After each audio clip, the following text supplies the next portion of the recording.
Olá! Vamos resolver hoje um dos quebra-cabeças mais fascinantes da Bíblia, sabe? Aquela antiga profecia sobre a volta de Elias. Por gerações, todo mundo se perguntou, tá, mas como e quando ele voltou? A resposta, olha, pode surpreender muita gente. Olha só isso aqui. O Antigo Testamento fecha com essa promessa, né? Uma promessa muito forte do profeta Malaquias. Basicamente, a regra era clara. Antes de um grande dia de juízo divino acontecer, Elias tinha que voltar. Imagina só a expectativa que isso gerou no povo da época. Então, a gente chega na pergunta central que vai guiar toda a nossa conversa aqui. Se Elias precisava vir primeiro, como é que isso aconteceu afinal?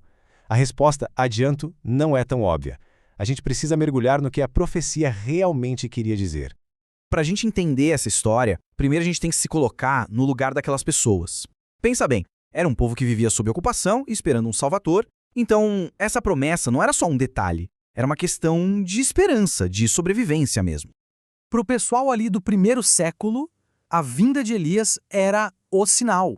Era tipo, o tempo está acabando, o juízo de Deus está chegando. A expectativa era altíssima, todo mundo de olho procurando por esse sinal. E aqui, gente, está o pulo do gato, a chave que abre essa porta. A diferença entre uma volta física, literal, e uma volta espiritual. A profecia, na verdade, falava de algo bem mais profundo do que a reencarnação da mesma pessoa. O legal de ver isso lado a lado é o contraste, né? De um lado, o que todo mundo esperava, o mesmíssimo Elias de carne e osso voltando do céu. Mas do outro, o que a profecia realmente indicava, alguém que viria com o mesmo espírito, a mesma força, a mesma coragem. Alguém com o poder de Elias. E a primeira grande pista vem, nada mais, nada menos, que do céu. Antes mesmo do João Batista nascer, o anjo Gabriel já tinha dado a letra para o pai dele, Zacarias. Ele disse que o menino viria no espírito e poder de Elias. Que conexão mais direta que essa com a profecia de Malaquias? Mas calma, que tem mais. Se a palavra de um anjo não fosse suficiente, a confirmação final, aquela para não deixar nenhuma dúvida, veio da fonte mais importante de todas, o próprio Jesus. E aqui é o ponto central. Jesus é direto, sem rodeios. Ele vira para os discípulos e fala na lata. Se vocês querem saber, João Batista é o Elias que deveria vir. Pronto. Ele era o cara que todo mundo estava esperando. E se ainda restava alguma pulga atrás da orelha, um outro evento veio para selar a questão de vez. Lembra da transfiguração? Quando os discípulos viram Moisés e o próprio Elias com Jesus? Pois é, depois daquilo, a pergunta sobre a profecia voltou com tudo na cabeça deles. E a resposta de Jesus, mais uma vez, é certeira.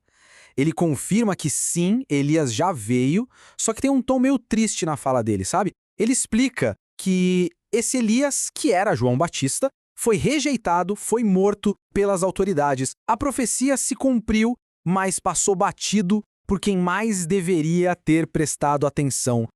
Beleza? Então a primeira peça do quebra-cabeça está no lugar. João Batista era o Elias profetizado. Agora falta a segunda parte. O que era, afinal, esse tal de grande e terrível dia do Senhor?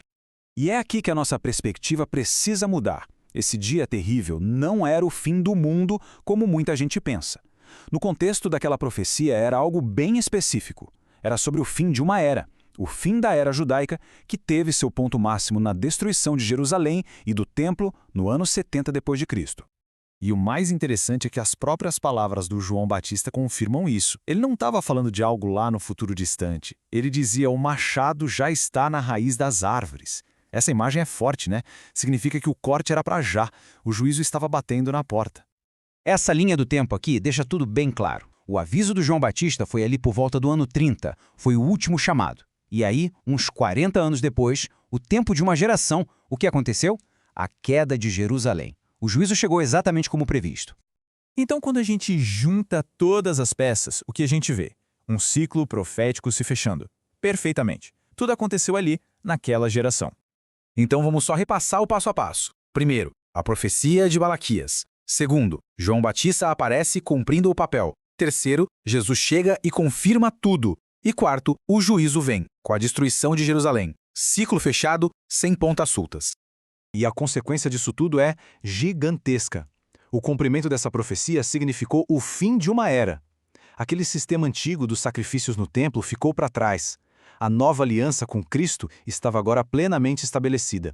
Um capítulo totalmente novo começava. E isso nos leva a uma reflexão final, né? Entender que este ciclo se fechou lá no primeiro século não é só uma curiosidade histórica. Isso muda o jeito de ler o resto da narrativa bíblica. Mostra que um ponto de virada crucial já aconteceu. Uma nova era realmente começou. E a pergunta que fica no ar é: o que isso tudo significa para nós hoje?